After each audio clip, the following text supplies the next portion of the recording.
Hi everyone. In this video, we will talk about two basic limits: a limit of a constant function and a limit of a function f of x equal to x. Let's start with an exercise. Find the limit of two functions, f of x equal to 2 and g of x equal to x, at x equal to 3 by using tables and by drawing graphs. If you would like to try this exercise on your own first, don't forget that you can download these notes using the link in the video description. First, I will focus on the function f of x equal to 2. This is a constant function. This means no matter what you plug in, the function will always produce 2.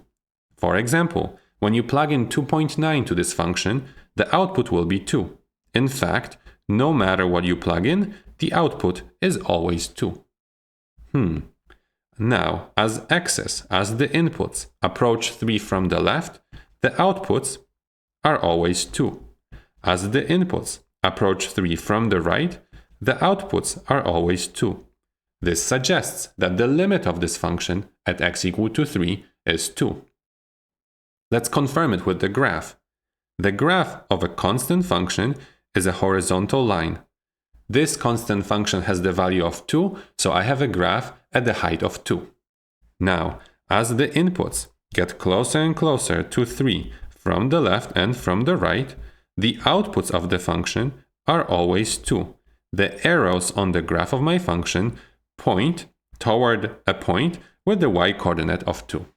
So both the table and the graph suggest that the limit of the constant function 2 is 2. Let's take a look at the function g of x equal to x.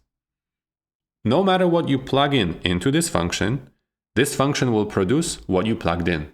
If you plug in 7, the function produces 7.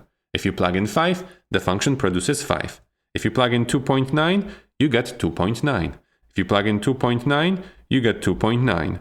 No matter what you plug in, you always get, as your output, what you plugged in. Now, as the inputs of this function get closer and closer to 3 from the left, the outputs of this function get closer and closer to 3. As the inputs of this function get closer and closer to 3 from the right, the outputs of this function get closer to 3. This suggests that the limit of this function at x equal to 3 is 3. Let's confirm it by using a graph. The graph g of x equal to x is a straight line forming a 45-degree angle with the x-axis. Now I'm interested in the limit at x equal to 3. So I approach 3 from the left and from the right. Now I draw the corresponding points on the graph of the corresponding arrows on the graph of the function. Those arrows point toward a point with the y-coordinate of 3, which again suggests that the limit of the function x as x goes to 3 is 3.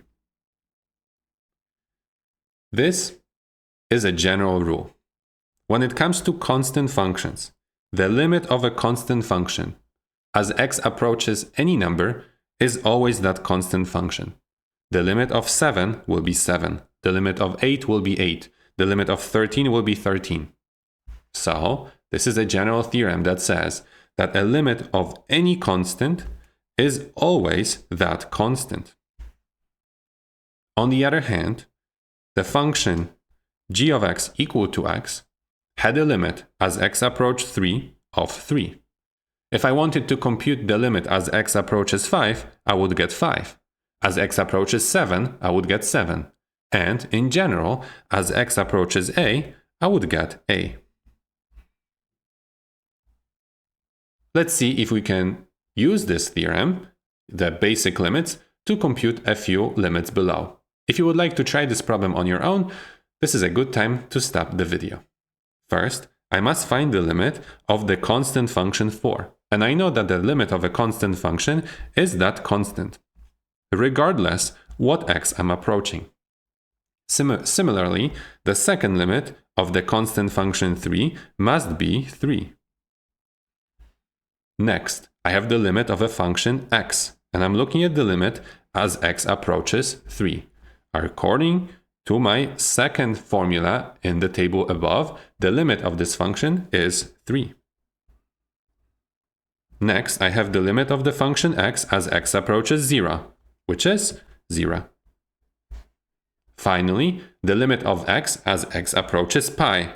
Pi is simply a number, so the limit of x as x approaches any number is that number. So the limit is pi.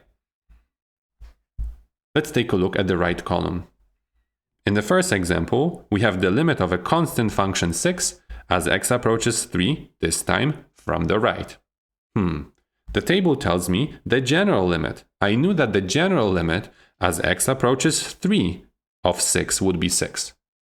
Thankfully, I know a theorem that says if a general limit exists and equals some number, then the one-sided limits also exist and equal the same number. So because the general limit of this function is 6, the right-hand limit will also be 6.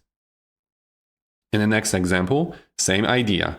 I know that the general limit of x as x approaches -5 is -5. So when I'm approaching it from the left, I get the same value of -5. In the next example, I have the limit of a constant function. The limit is that constant function. In the next example, I'm approaching 5 from the left. I get 5. In the final example, I have a constant function 0.